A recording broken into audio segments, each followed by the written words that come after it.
In recent weeks, a story has begun circulating through financial and political circles, one that could shake the global balance of power.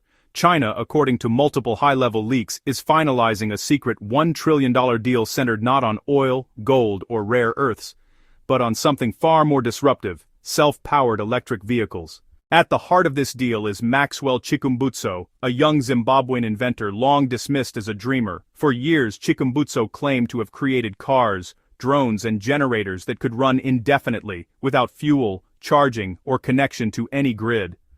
Many in the scientific community called it impossible. Others quietly suspected he had discovered something revolutionary.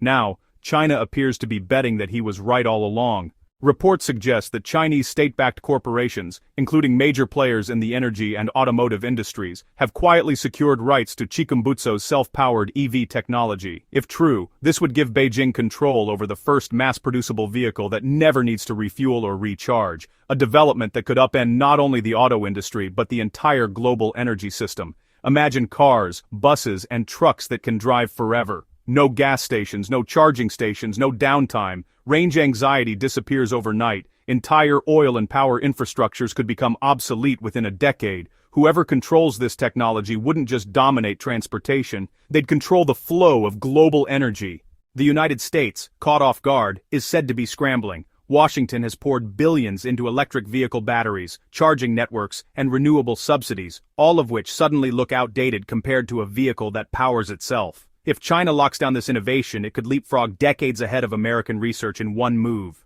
Leaked drafts of the agreement reveal that China's strategy goes far beyond manufacturing. Beijing plans to build production hubs across Africa, branding the move as a partnership for development, while ensuring that China retains exclusive global export rights. For many African governments, the proposal is irresistible: billions in investment, new jobs, new infrastructure, and the prestige of leading a global revolution in clean transport. But behind the promises lies a deeper game. By controlling this technology, China could control the future of energy, trade, and geopolitics. Social media across Africa is already ablaze. Some hail this as Africa's long-awaited rise, proof that world-changing innovation can come from African soil. Others fear a familiar pattern repeating, a brilliant African idea absorbed and owned by foreign powers. Chikumbutso himself has remained silent, but those close to him say he always dreamed of his inventions transforming lives around the world. The question now: will that dream belong to Africa or to China? Timing could not be worse for Washington. As America enters another election cycle, energy independence is once again a political battlefield. If China truly seizes control of this breakthrough, it would send shockwaves through Wall Street and Capitol Hill. Automakers like Tesla, GM, and Ford, already struggling to adapt to the EV transition, would face an existential crisis. Why buy a Tesla if you never need to charge your car? Elon Musk's lithium-based empire could collapse overnight. Oil-producing nations are equally alarmed. Countries like Saudi Arabia and Russia, built on petroleum wealth, could see global demand for gasoline vanish in a matter of years. The ripple effects would devastate entire economies. For Beijing, however, this is a once-in-a-century opportunity. Having already dominated solar and battery markets, China now seems ready to leap beyond batteries entirely.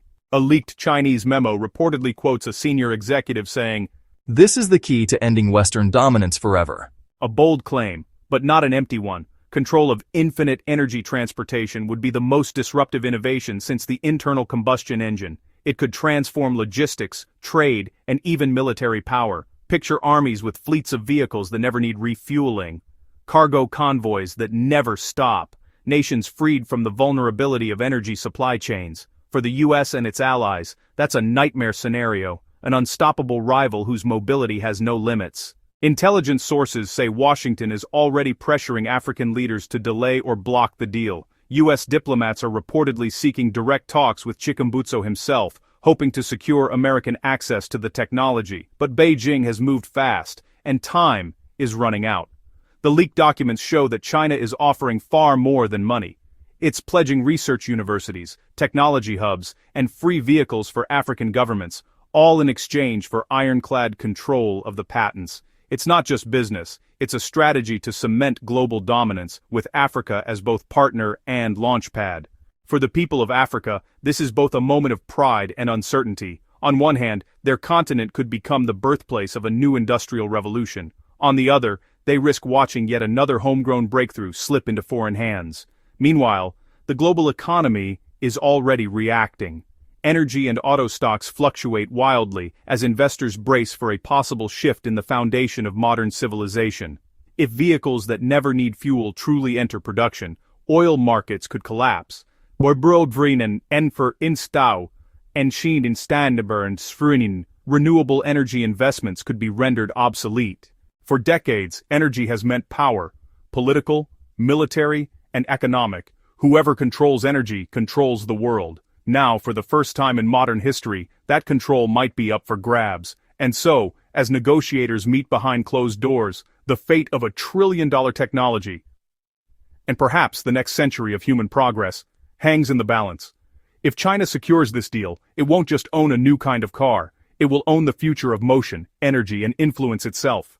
This could be remembered as the moment when power shifted, from oil to innovation, from the West to the East, and from the hands of individuals to the strategies of superpowers, a deal worth $1 trillion, a technology that never runs out, and a question the whole world's asking: who will control the energy of tomorrow?